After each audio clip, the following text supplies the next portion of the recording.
من انتہب نہبۃ مشہودہ ولیس منا، کہ جو شخص اسلحے کے زور پر مال چھین لے، اسلحے کے زور پر مال چھین لے، فلیس منا، یا طاقت کے زور پر کوئی جگہ پکڑ لے، فلیس منا، حضور فرما رہے اس کا ہم سے کوئی تعلق نہیں، کوئی تعلق نہیں۔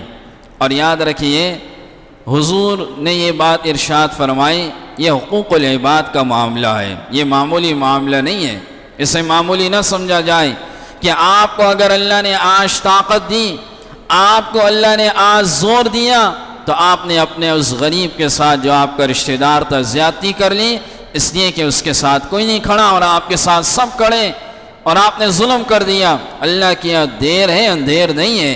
ایک شخص کا انتقال ہوا تو انتقال کے بعد کسی اللہ والے نے اسے خواب میں دیکھا، بھئی اللہ نے آپ کے ساتھ کیا معاملہ کیا؟ وہ کہنے لگا کہ میں تو عذاب کے اندر ہوں، عذاب کے اندر ہوں۔ بھئی کس بات کی وجہ سے عذاب میں ہوں؟ کہ ایک سوئی میں نے کسی سے لی تھی اور لینے کے بعد اسے واپس نہیں کی، اس سوئی کی وجہ سے اب تک میں عذاب بھگت رہا ہوں۔ ایک اور اللہ والے نے خواب میں دیکھا کہ ایک شخص بڑا نیک تھا، لیکن خواب میں دیکھا وہ عذاب کے اندر جل رہا ہے۔ بھئی کیا ہوا؟ آپ سے کون سا ایسا گناہ ہوا کہ جو آپ عذاب کے اندر جل رہے ہو؟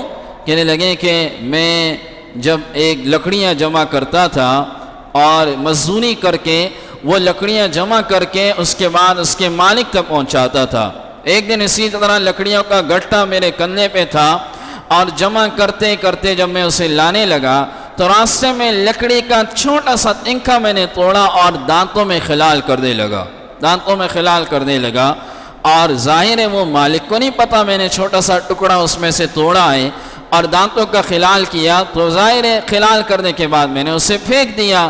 اللہ کی بارگاہ میں اس کی بھی معافی نہیں ہوئی کہ بغیر پوچھے ایک آدمی کا آپ نے مال لیا اور اسے بھی نہیں بتایا، اور اس کی وجہ سے 70 سال سے میں عذاب کے اندر مبتلا ہوں۔ یاد رکھیے یہ معمولی باتیں نہیں ہیں۔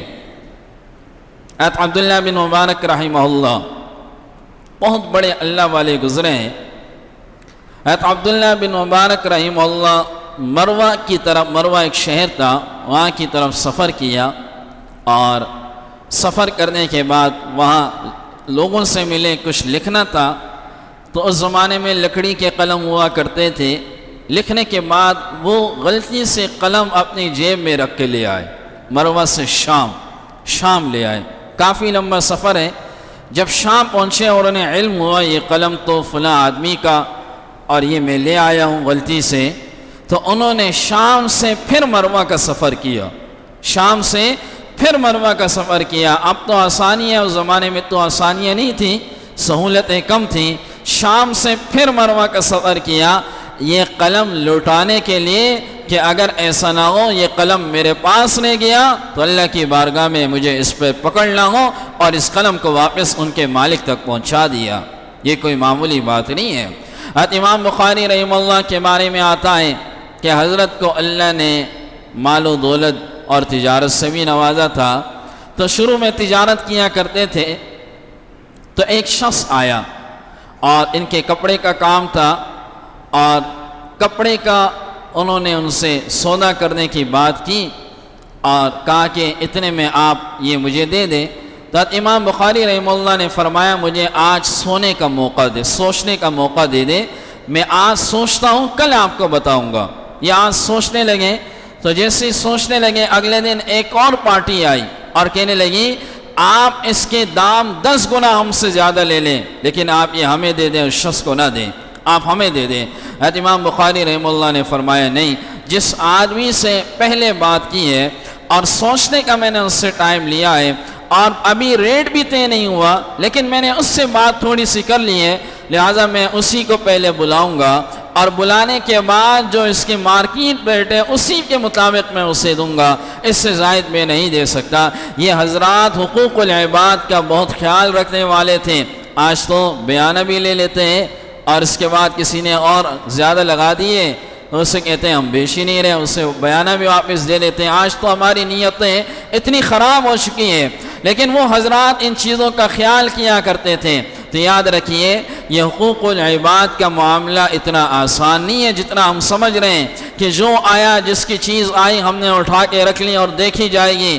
آپ نے فرمایا جس آدمی نے کسی کے زمین پر ناحق غصب کر لیا اور کسی کے زمین کا تھوڑا سا ٹکڑا بھی اس نے لے لیا، اپنی جگہ کے اندر شامل کر لیا یا اس میں قبضہ کر دیا، سرکار دو عالم صلی اللہ علیہ وسلم کا ارشاد ہے کہ یہ زمین 7 طوق اس زمین کا 7 گنا کر لو، یہ اس کی گردن میں کل قیامت کے دن ڈالی جائے گی۔ اب وہ زمین کتنی ہوگی؟ اب اس کا 7 گنا اور کر لو، یہ اس کی گردن میں کل قیامت کے دن ڈالی جائے گی اور اسے کہا جائے گا کہ دنیا کے اندر تم نے یہ ظلم کیا، آج فذوقوا ما کنتم تعملون، اب ان عذاب کو چکو جو تم نے دنیا کے اندر کیا۔